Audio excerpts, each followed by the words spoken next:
Have you ever found yourself playing Terraria and thinking, man, this is a good game and all, but I sure do wish it had space exploration, sci-fi elements, a boring storyline, terrible progression, morally questionable practices during development, and most of all, repetitive progression that gets stale incredibly quickly? Oh, what's that? You never thought of that? Never? Well, too bad, because they made a game like that anyways, and it's called Starbound. Hi guys, my name is Darks, and my channel is dying, but before that I thought it'd be cool to share one of my favorite video games with all of the 4 people who decide to watch this video. Now obviously I'm doing the game a big disservice by describing it as Terraria in space, but I did it anyway to clickbait you into watching this video. Don't worry, I won't compare it to Terraria for the rest of the video. That much.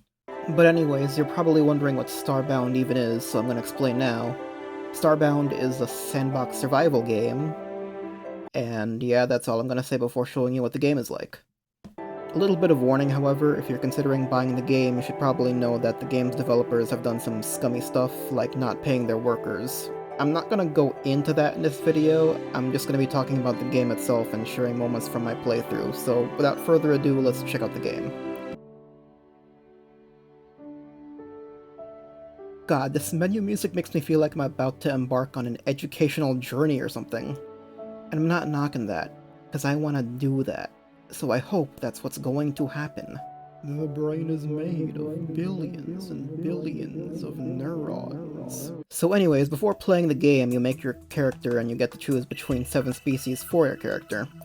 There's humans, which are self-explanatory, avians, which are bird people who worship their god Kluex, the Apex, which are the ape people who live in a totalitarian state, don't ask, Florins, who are plant people who are like tribesmen hunter people, Hylodl are 3-eyed fish people, and I forgot what their aesthetic is, but I think they're Japanese or something. The Glitch, which are robots that come from a simulation of medieval times, and the Nova Kid, who are like gas bag people, I guess, and they have a cowboy western thing going on. The choice of species don't functionally matter in the game, all of them are the same except for some cosmetic differences, that's just for show.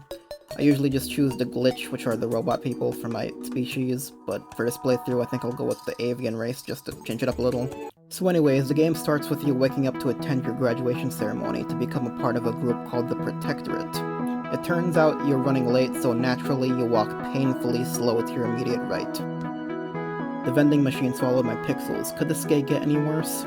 Don't worry, man, I'm sure nothing apocalyptic will happen in the next couple of minutes or anything. So the ceremony starts and this person gives a speech about the responsibilities of being in the Protectorate, and just before giving their graduates something called a matter manipulator, several tentacles creep into the room and grab everybody. The person tells us to grab the matter manipulator and make a run for it. Boy, that escalated quickly. I mean, that really got out of hand fast. It jumped up a notch. It did, didn't it? So you're probably wondering what a matter manipulator is. It's basically like your pickaxe that you use to break blocks. There's a little tutorial moment where you clear some dirt blocks blocking your way, and despite the fact that the entire world is ending, I mine all the blocks instead of just cleaning a way through because I don't know. Hi, this is me in the future while editing this. I got like the video right now. In the middle of me editing this is like the day after my birthday, by the way. On the 21st, apparently Chucklefish had a tweet that promoted Starbound. Literally in the middle of me working this, working on, you know what I mean. And yeah, I'm not sure if this means that you're gonna get any kind of update on it, because the game's been dead for a while. They deleted the original tweet, I guess, and yeah, I just wanted to say that, I guess. Goodbye.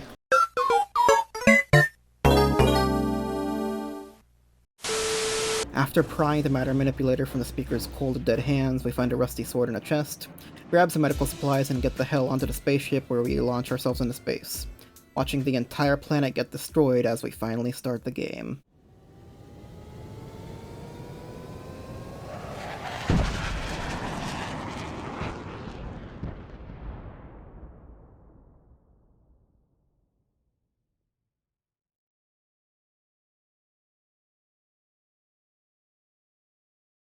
So we wake up in our damaged spaceship stranded on a desolate planet, and since we have nothing else to do, we explore the planet below. Now at this point in the game, you have to explore your starting planet to find an interdimensional gateway or an abandoned mine, both of which are on opposite sides of the spawn point. Usually they're found at a significant distance from your planet's spawn point, but for some reason I spawned literally right next to the mines on my starting planet, so yeah, that's lucky. So at this point in the game, we have to collect 20 of something called core fragments, which can be found by digging far into the planet in order to power the ancient gateway. However, you can skip this process by exploring the mines, which can be found on the other side of the starting planet's spawn point, the same one that I happen to spawn incredibly close to. You can loot the crates in the mines to find core fragments, or you can get all 20 you need by defeating the mini-boss that's deep within the mines. But I'm getting ahead of myself. So in this playthrough I see the mines literally just to the right of spawn, which means the ancient gateway is somewhere to the left of spawn. You'd think I'd immediately start to get the core fragments and then head west, but for some reason I just sort of start heading toward the gateway first for some reason. I'm not entirely sure what my thought process was there. Alright, let me start by going toward that small hole in the ground. That's probably a good place to start. Holy shit! So you're probably wondering how to get healing items in the early game. First, you must get plant fiber, which is dropped from vines that are literally everywhere, and... yeah, that's it. You don't even need a crafting station. You literally just smush some vines together, and then bam, you got healing salve, I guess. It's a bit unsatisfying and surprisingly overpowered in the early game. It gives you health regeneration that heals you for half your health. It takes like 30 seconds to heal that much. So it's not completely overpowered or anything, but you're bound to have a surplus of it. Anyways, I finally find the ancient gateway, and for some reason, I keep going to the left. I guess I wanted to like find loot or something, which still wouldn't make sense since I could just go to the mines if I wanted loot. Anyways, I rob a grave and then decided to go back to spawn so I can actually explore the mines.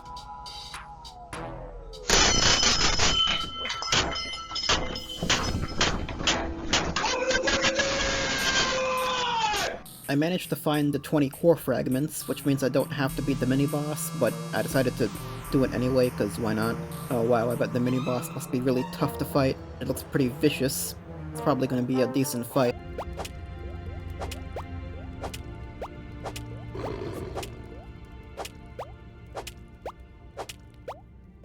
Wow, this is, exciting?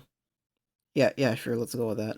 So anyways, I went back to the ancient gateway and powered it up with the core fragments.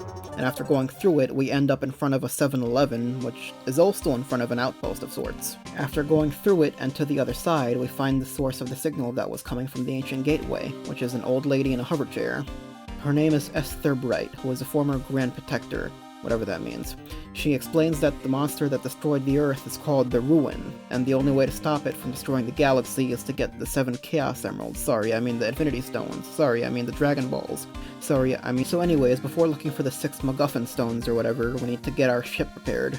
We speak to someone named Penguin Pete, yes that's his actual name, about fixing our ship, and he says he'll need about 20 of something called an Urchius Crystal. There's apparently an entire Urchius mine, so getting 20 will probably be easy. Yeah, that's not a good sign. Alright, let's just flip the breaker and restore some power. Holy fuck, what the hell is that? As it turns out, monsters have overrun the mines. A single hit from them takes a decent chunk of your health, which wouldn't be so bad if it weren't for the fact that they swarm you and essentially become a firing squad. They shoot projectiles that have a janky hitbox, making it a bit of a chore to fully dodge. Also, the entire place is built like a maze, either that or I have an incredibly poor sense of direction, and I start wandering around lost for a while being swarmed by the enemies. So yeah, that's a fun time. I found a huge sniper in one of the crates, so that's probably something. Upon venturing deeper into the mines, we find that some of the staff have been infected by something and have turned into alien creatures. So yeah, that's sad for them I guess, but obviously I gotta murder them in cold blood.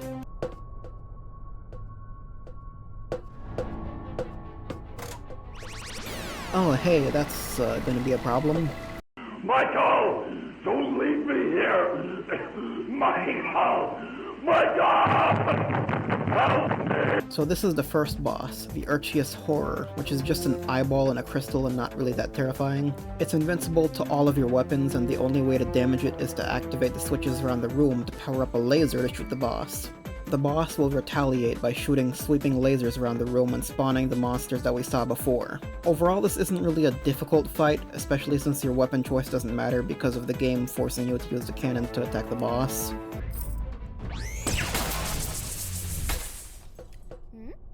So we managed to destroy the boss, save the civilian that was inside of him I guess, and we get the Arceus crystal to repair our ship.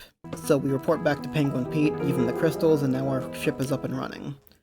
Now we can focus on trying to find the 6 stones of aliens or whatever it is. But first, Esther teaches us how to inspect objects and gives us a tour around the outpost using the inspect function. She shows us Penguin Pete's shop, who sells us vehicles, the teleporter shop which sells you, well, teleporters, the tech console which can give you some abilities in exchange for tech cards, the furniture shop which sells, you guessed it, furniture, the sign shop which I never touched in any playthrough ever, the Terramart, which sells farming supplies, and the Beakeasy, which I can only assume is based on speakeasies in the 1920s, selling alcohol legally. Now that we've finished our tour of the outpost, we can finally start looking for the 6 pure hearts. Sorry, I mean the 6 soul emeralds. Sorry, I meant, but first we need to get something from the outpost. It's a reward for helping this penguin scientist guy. What's the reward, you ask? Well, you know, it's nothing. It's just a big death mech.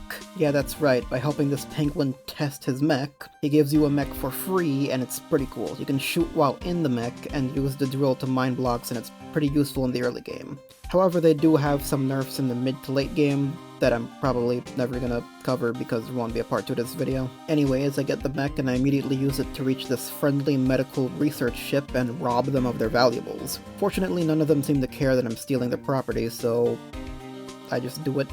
Oh yeah, and also I got this quest that leads to unlocking the ability to make space stations, but that's for later in the game, which I probably also will not go into ever because there won't be a part 2 to this video. And then I go to another friendly ship, and for some reason these people don't have any oxygen on their ship, and yet they're just walking around like nothing's happening.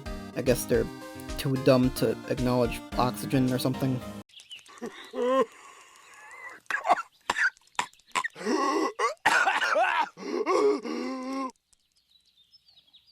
What kind of place is this? But after making those 2 detours, I finally got back to the main quest. But first I had to actually fuel the ship in order to leave the star system I'm currently in.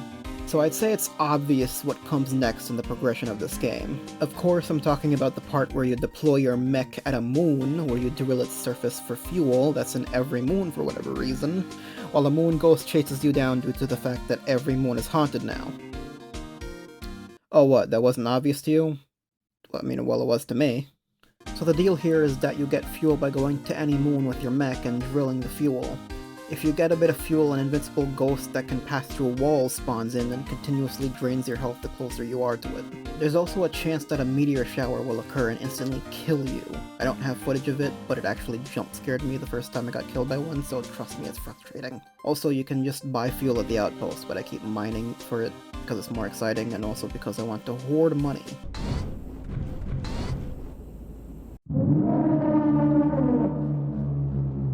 So now that we have enough fuel to actually get to places, we can continue with the main quest, which involves searching for clues for the whereabouts of the Florin crystal, or whatever. To do this, we need to search for a forest planet and search for a Florin civilization. This whole search for clues thing is pretty tedious, but surely we would only have to do this type of mission a couple times and not several different times, right? Right? You have to do the quest 5 different times, and it gets very repetitive over time. So I drop down on a forest planet and start to look for a Florin civilization. It takes a while, but lucky for me I found one on the first planet I searched. And what's even luckier is that I found all the clues needed to progress the main quest on the first planet, so that's lucky, I guess. Now at this point I decide to do some side quests for the Florin people here. If you do enough of these quests, you can recruit them onto your ship and have them join you on your voyage, so that's what I was trying to do. One of the quests involved fighting someone, and I was expecting a tough fight considering the forest planets are slightly more dangerous than the regular ones. But what I wasn't expecting was for the enemy to one-shot me while I'm at full health. For some reason, I then decide to underestimate the size of an entire planet and go the opposite side of spawn to get the stuff I dropped. And after an excruciatingly long time, I die literally right next to where I died last time. After learning my lesson the first time, I take the short way to where I died and finally lower my target's health to the point of them surrendering. For some reason I can't do anything even when they surrender, so I decide to go in for the kill and...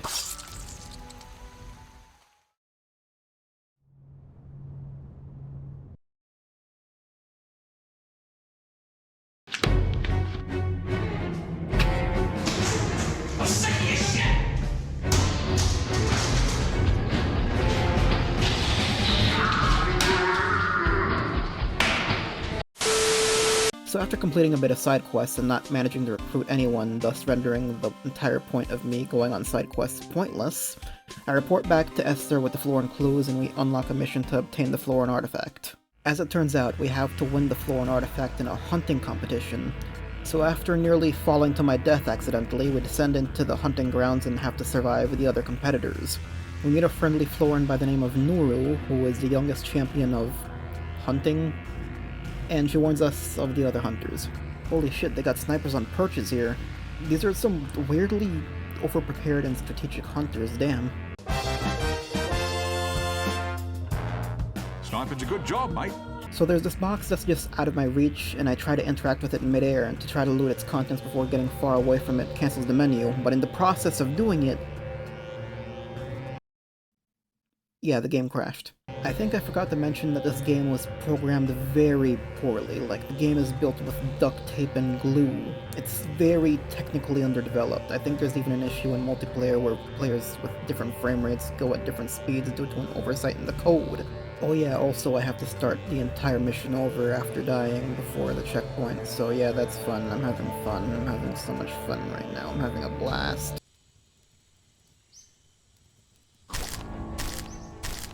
Oh yeah, I forgot the entire point of this was to hunt something. So this boss is called the Ixodoom, a giant bug thing that spawns even smaller bug things that can swarm you. The gimmick for this one is to dodge attacks while Nuru chips away at the boss's armor. After the boss loses its armor, Nuru's attacks become less effective, but your weapons deal more damage. As the fight progresses, more of the smaller bugs will spawn, and despite having low health, they can hurt very badly, which is how I died once in this fight. Overall, nothing too tricky. I do like how you get an ally in this fight helping you out.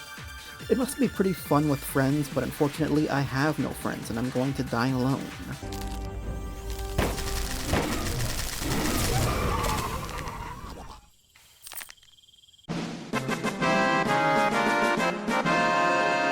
So after killing the boss, we win the hunt and get the Florin artifact, which is a bone crescent thing, and we also earn the favor of Nuru, who joins us in the outpost. And with that, we've completed our second quest and we can go back to our ship. So yeah, that was the early game of Starbound. There's obviously more to this game, but it's incredibly repetitive. You have to search for clues for a certain race like 5 more times, then complete a mission afterwards each time. It's a bit more complicated than that, though. You have to get resources in order to build equipment to survive higher tier planets, and you need to improve your weapons and armor. Fun fact, up until this point in the game, I actually only use weapons that I managed to come across, which means I've gotten up to this point with minimal preparation, but at a certain point you're going to need to do some mining and get some upgraded gear. There's a bit more that you can do in Starbound that I haven't shown, like making space stations, building colonies, and having people move in to give you rent, expanding your spaceship, and probably more than that. So what exactly is my opinion of Starbound as a whole?